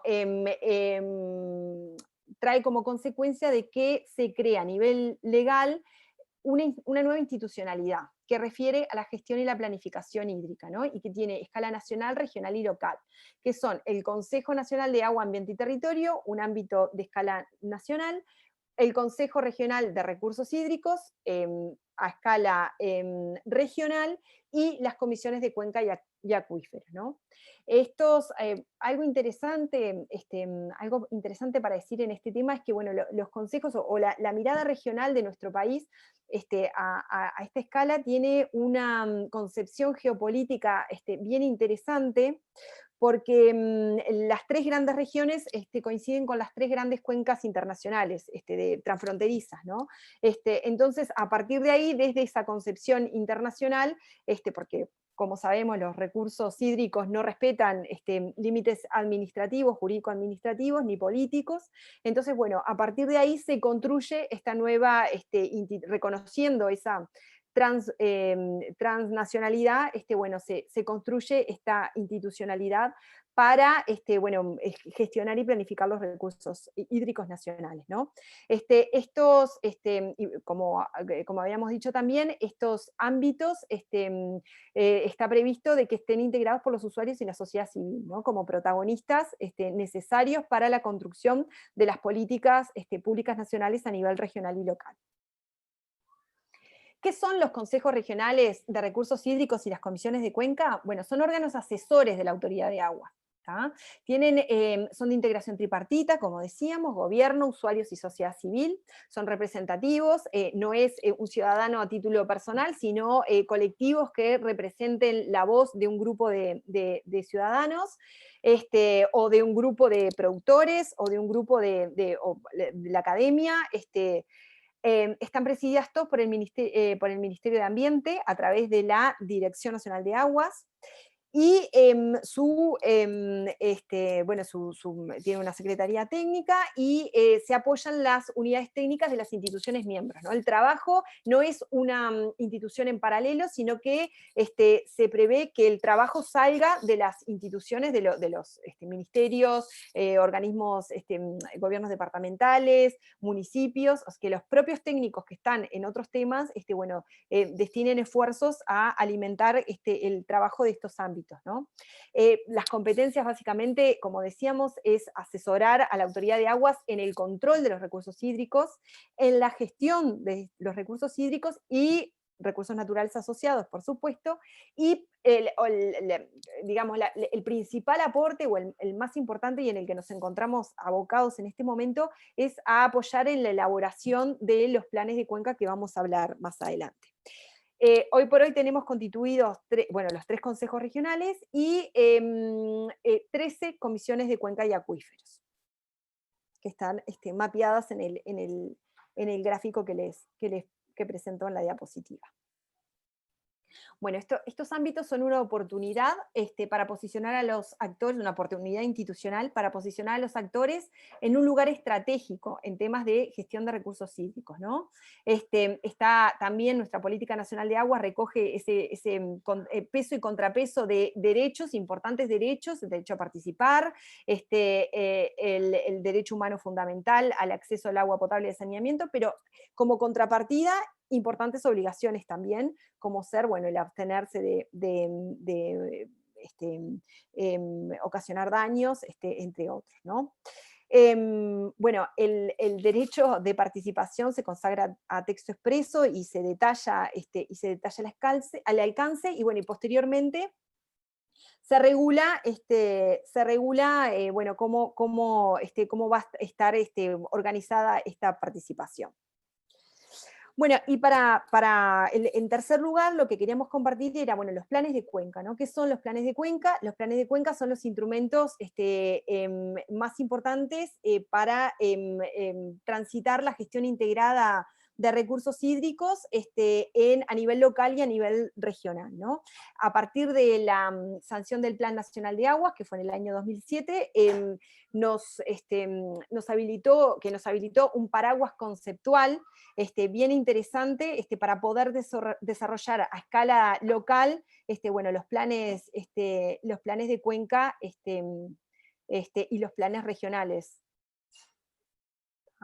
Esta es un poco la fundamentación,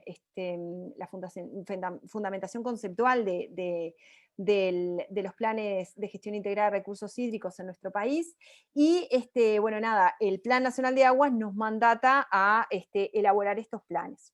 Estos planes que, como decíamos, tienen distintas escalas, están indisolublemente ligados o coordinados con el resto de las políticas territoriales, ¿no? Que también atraviesan distintas escalas, ¿no? Los instrumentos de ordenamiento territorial, las políticas de cambio climático, las políticas ambientales, los instrumentos, por ejemplo, a nivel local, lo que pueden ser los sistemas de área protegida, por mencionar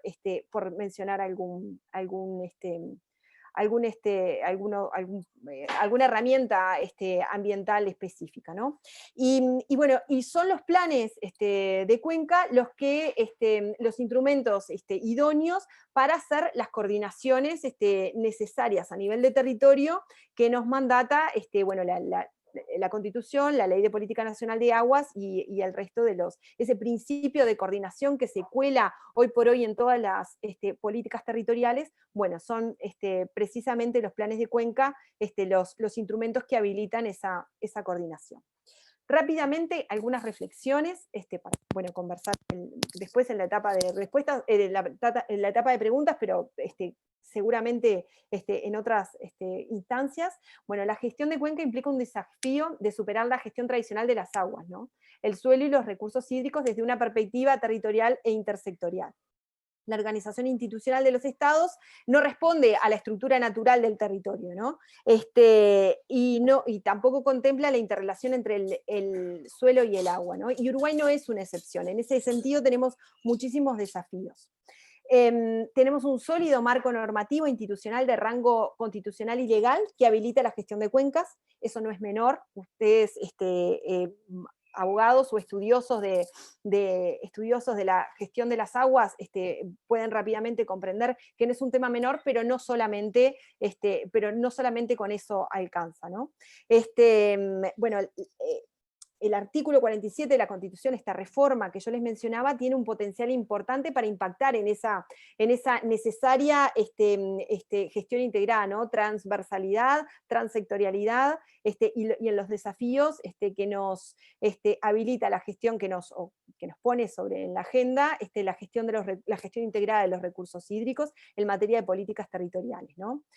Bueno, este cambio traspasa la materia conceptual y se cuela en la estructura institucional, ¿no? Y en las herramientas de planificación y en la redimensión de las competencias que los actores públicos han tenido tradicionalmente, ¿no?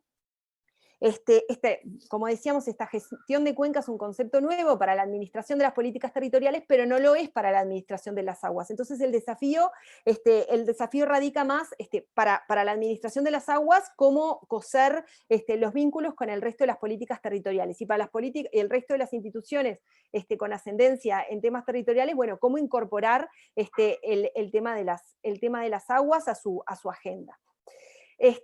Bueno, en lo que ha sido para nuestro país, este enfoque transversal ha permeado en la institucionalidad nacional, ¿no? Sobre el histórico abordaje sectorial de estas políticas.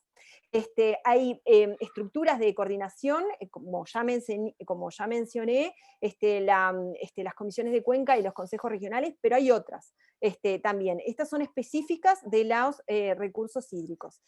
Pero bueno, tenemos debilidades, ¿no? El Plan Nacional, importantes. El Plan Nacional de Aguas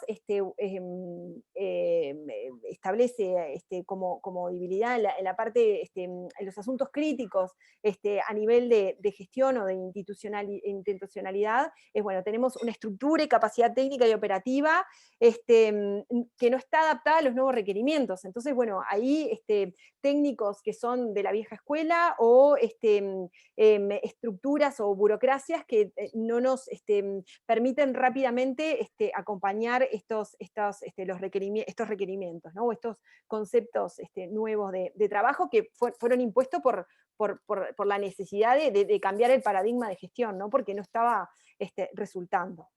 Bueno, los ámbitos de participación están en desarrollo y necesitan ser fortalecidos, bueno, se identifica una gestión sectorial con baja coordinación interinstitucional.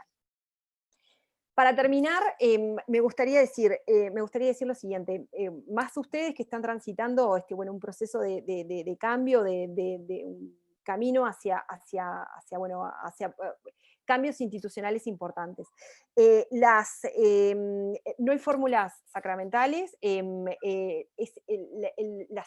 las experiencias internacionales son interesantes, pero son interesantes en tanto se encuadran en los sistemas jurídico-institucional de los que provienen, y el análisis de las experiencias comparadas, que me parecen muy interesantes, es necesario, bueno, tomarlas desde el país que vienen, desde el marco del que viene. Cada uno tiene su historia, su trayectoria institucional, Y bueno, y nada, me pongo a disposición para contestar las preguntas, las dudas, y para seguir trabajando en este sentido. Muchas gracias. Muchas gracias, Matilde, por tu exposición. Qué importante es el manejo de cuenca para lo que hemos hablado esta tarde, la biodiversidad, los ecosistemas. En Chile no tenemos un manejo de cuenca integrada, pero ya podemos abordar un poco más ese tema a partir de las preguntas que hay. Hay algunas preguntas para nuestros expositores el día de hoy, así que vamos a partir por Adriana, que preguntan: ¿cuál fue, desde tu punto de vista, la razón de no aceptar el acierto de Escazú? El acuerdo.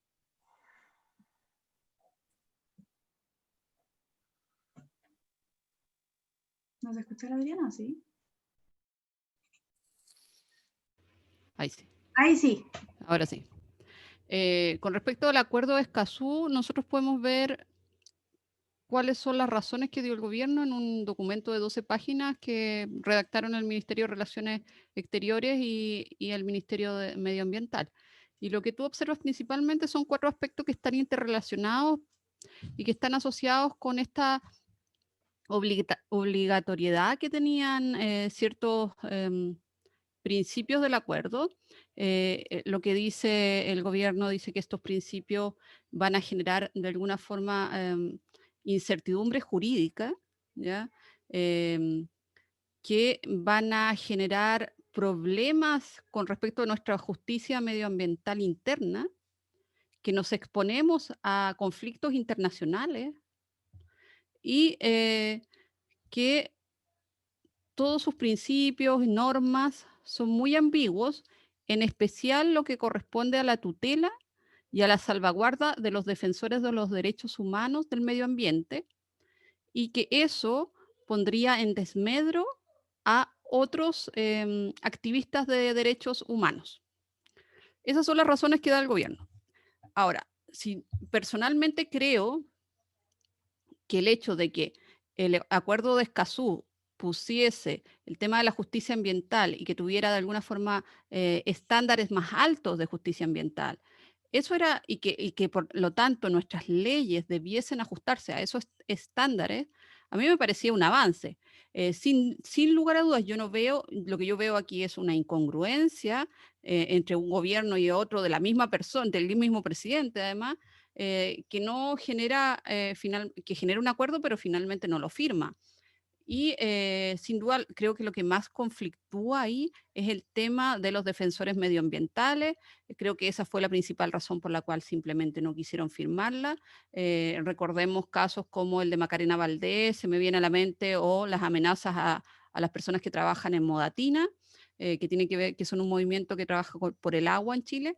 El hecho de tener esta tutela, de que el Estado tiene una tutela y debe salvaguardar los derechos de quienes están protegiendo o siendo activistas o defensores de los derechos humanos, era sin duda algo complejo para el gobierno actual, y simplemente decidieron en una forma que para mí es absolutamente incongruente, ¿cierto?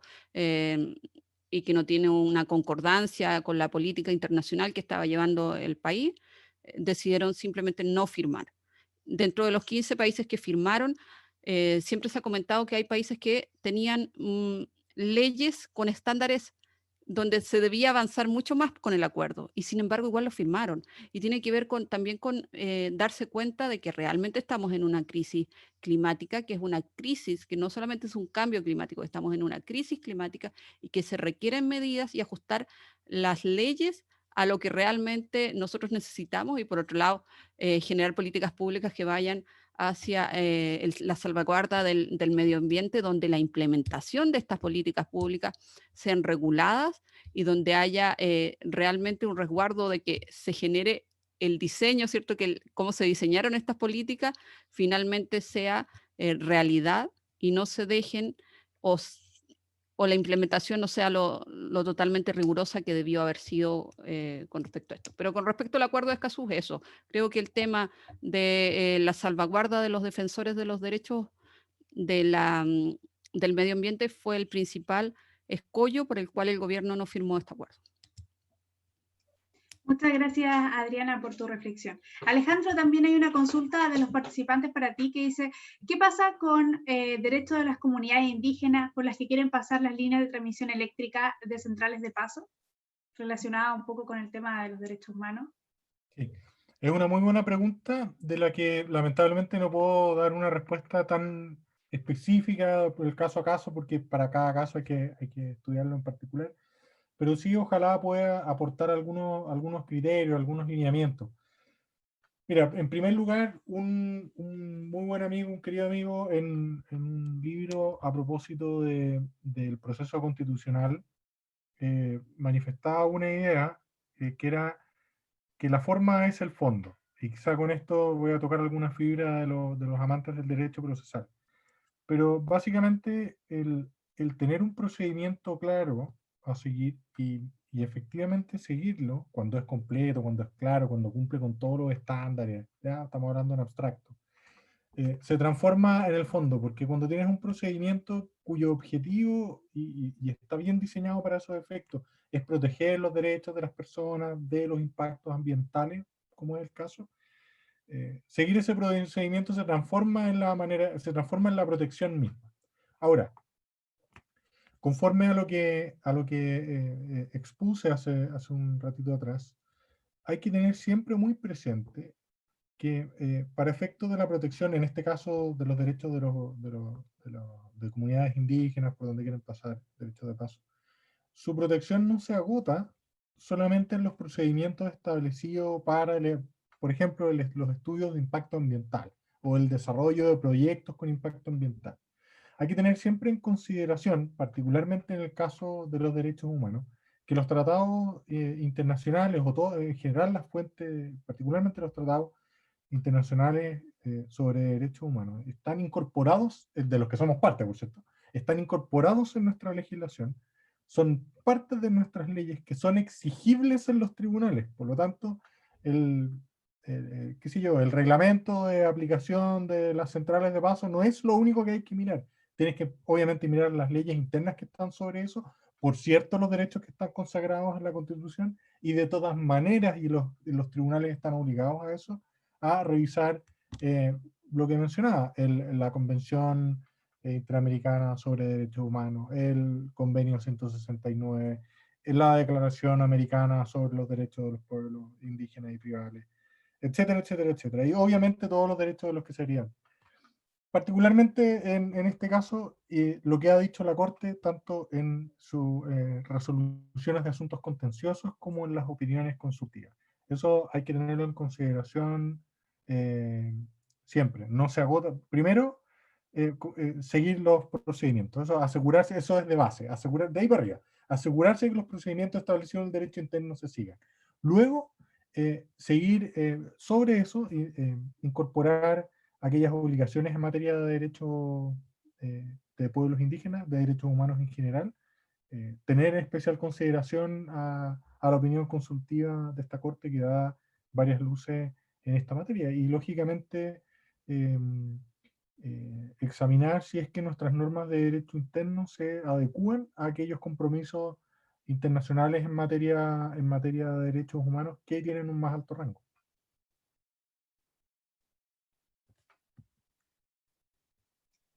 Muchas gracias, Alejandro. Un gran tema, muy relevante también. Matilde, para ti también hay una pregunta y se dice, ¿cuáles fueron los principales desafíos para implementar la cuenca como referencia del ordenamiento territorial? En Chile se han desarrollado como compartimientos separados. Sí, bueno, yo les comentaba que la ley de ordenamiento territorial es del año 2008 y la ley de política nacional de aguas, que regula el artículo 47 de la Constitución, que reglamenta, es del año 2009. Sin embargo, una y otra institución, la DINAGUA, Dirección Nacional de Aguas, participaba en el proceso de generación de la ley de la Ley de Ordenamiento Territorial, y la Dirección Nacional de Ordenamiento Territorial en la de Aguas. Sin embargo, bueno, el acuerdo político, o el acuerdo, cuando hubo que cortar la discusión para poder sancionar la Ley de Ordenamiento Territorial, bueno, para sancionar una y otra, no hubo diálogo entre una y otra norma, ¿no? La Ley de Ordenamiento Territorial es anterior, de un año anterior, y refiere al tema del agua, pero lo refiere de una forma, bueno, a través de una forma tangencial, a través de las inundaciones, como los recursos naturales en general, y no hace un tratamiento específico. Tiene un componente, como les decía, tiene un componente urbano muy importante, es una ley trabajada principalmente por urbanistas, entonces, bueno, creo que por ahí se entiende un poco la diferencia. En el proceso de ordenamiento territorial en el proceso de trabajo de las comisiones de Cuenca, uno de los principales actores son los gobiernos departamentales, que son los que tienen la competencia de regular el uso del suelo. Entonces, el uso del suelo impacta directamente en la calidad del agua. Entonces, sin las intendencias, que son los hacedores de instrumentos de ordenamiento territorial, bueno, no puede funcionar este ámbito. Entonces, es a nivel de Comisión de Cuenca o a nivel de Consejo Regional donde se trabaja bueno, nada, esa coordinación, ¿no? Y donde hemos intentado superar lo que la ley no nos pudo dar en aquel momento, porque el desarrollo conceptual de una y otra materia no estaba preparado para incluir una cosa y una materia en la otra, ¿no? Sin embargo, bueno, en la práctica tenemos 3-4 ejemplos gruesos y exitosos de coordinación. Los últimos 5 años han sido claves para poder trabajar ese principio de coordinación que les decía, que va desde un llamado telefónico hasta una mesa de trabajo, y un acta donde se relevan los acuerdos.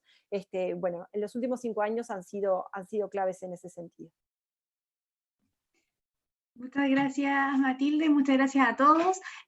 Con esto entonces damos por finalizada nuestra primera actividad del Instituto en Derecho Ambiental, perteneciente a la Facultad de Ciencias Jurídicas, Económicas y Administrativas de la Universidad Católica de Temuco.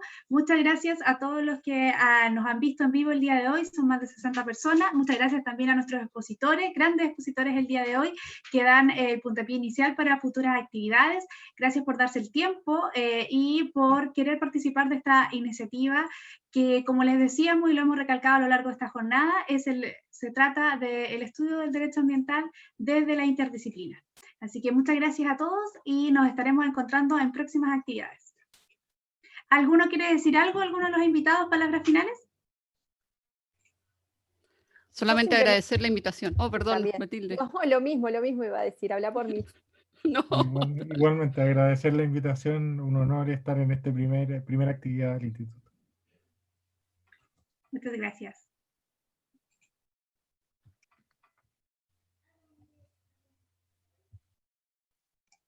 Hasta luego entonces para todos y nos encontraremos en futuras actividades, así que muy atentos a las novedades que podamos tener en nuestra página del instituto.